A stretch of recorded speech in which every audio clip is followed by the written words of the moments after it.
And so if they've just called the first foul. The contact by Green with the windup, impact, and follow-through meets the criteria for a flagrant foul. Penalty 1, you will have 2 free throws.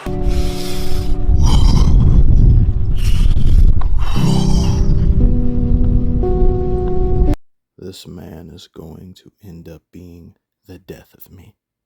I'm letting y'all know right now.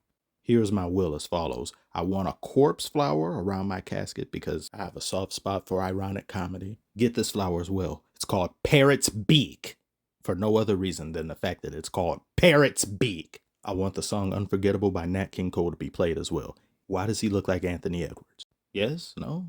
A question for another time. Oh, and try to get in contact with Doja if you can. Let her know I existed. Because with the way things are going, I'm not long for this world. I'm not going to live to play GTA 6. We are very sorry that this is later than you expected. You knew this shit was not going to come out at the beginning of this year. You knew it and you didn't say anything. With a historically massive project like this, you mean to tell me that on Monday, you were sure that it was coming out this year, 2025. But then on Friday, you say, yeah, so here's the thing, Peter. That GTA 6 game isn't coming out this year. Apparently there was a little hiccup with the TPS reports. So we're shooting for this time next year. Yeah. Look! Not even Adams themselves are safe from being fouled by Draymond, and he almost hit Gary Payton in the face. Meanwhile, Curry's chewing his fingers to the bone. With as long as you've been playing alongside Tasmanian Mule, I'm surprised you even have fingers left. Rockets, too, have committed some overly aggressive physical fouls. There have been altercations every single game. I'm not excusing any of them. Amen Thompson himself, he's been wild all season. I remember when he pulled Tyler Hero down some months ago. He's had issues. I don't like that. It's just mule behavior. It's mule activity. I don't like mule activity when any player does it. But the epicenter of malevolent hooves begins and ends with Draymond. He has issues, and I don't believe he can control himself. He has clear and definite non-basketball moves he does, and it's been costing the Warriors year after year, and as he's gotten older, he's gotten worse. But when we talk about the Rockets, because I'm going to get fully into the Warriors and how garbage they play, just trash. Rockets have somehow, some way upped their defense, and they're turning them into easy buckets.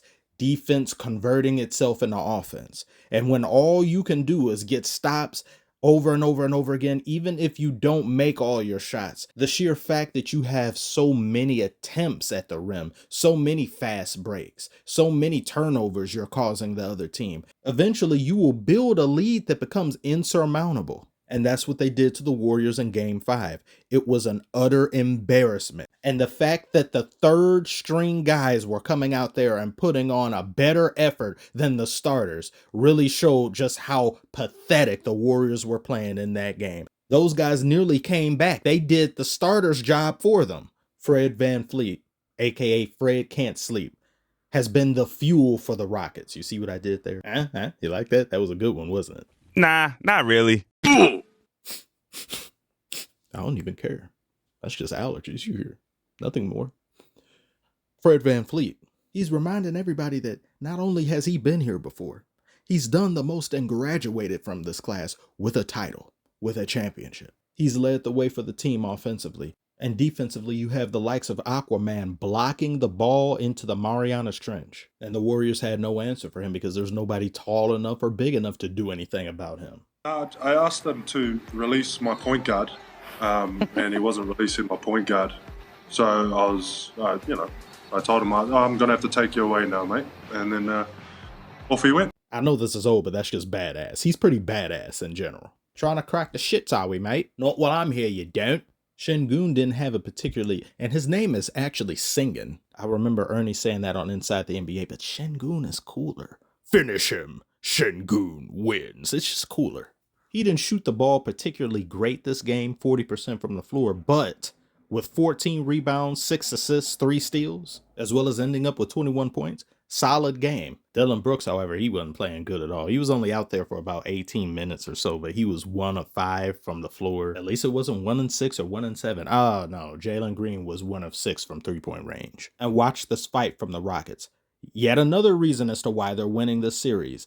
They are moving far more than any of the Warriors players are. The ball movement they display, the quickness and transition should never be understated with this team, and how tough they play and being able to keep up that speed for nearly the entirety of a game.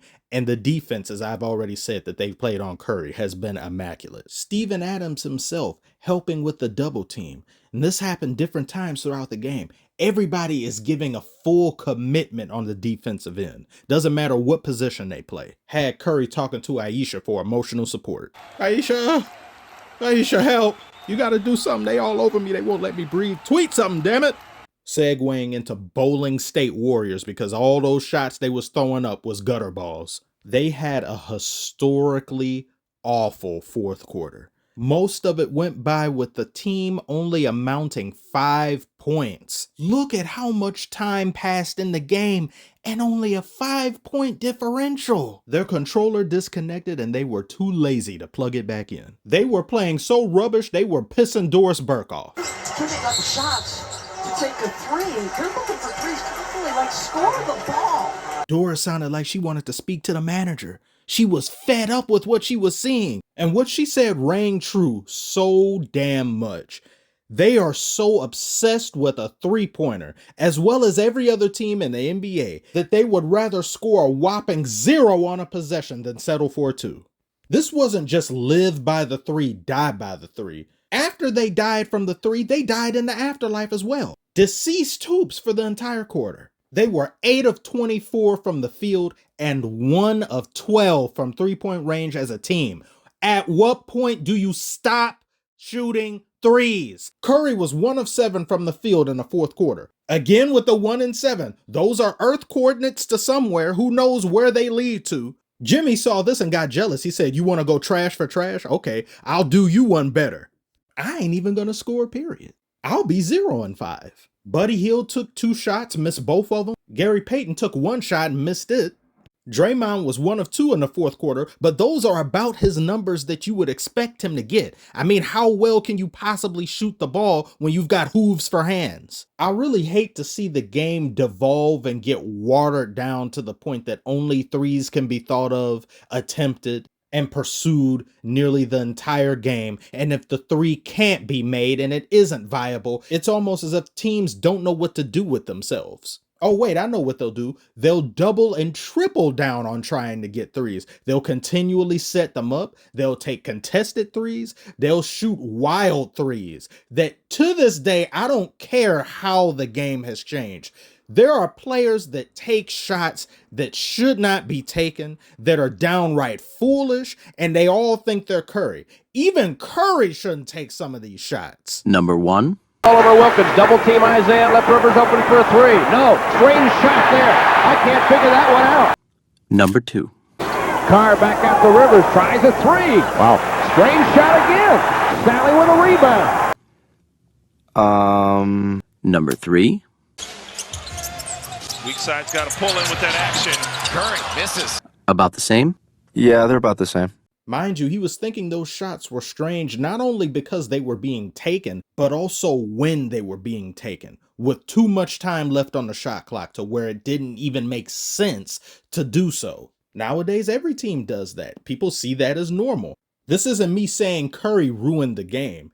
This is me saying the NBA ruined itself by making this commonplace, because there's a lot that they let players get away with in the regular season, and then they want to go and switch everything up in the playoffs to where the playoffs may as well be an entirely different game than the one you've been playing in the regular season. So players get exposed. Players whine and cry for fouls that they regularly get with consistency in the regular season. Sorry, we don't do that here.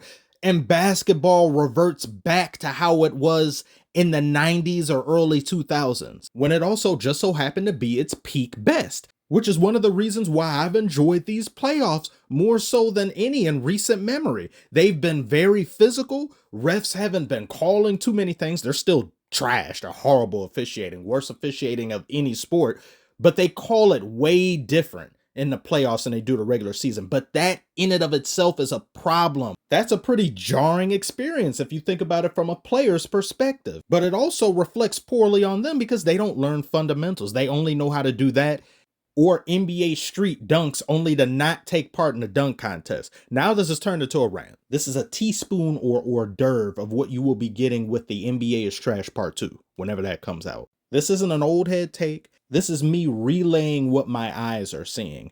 And they are seeing a team that is missing a bunch of three-point shots and can only seem to do that and not change up.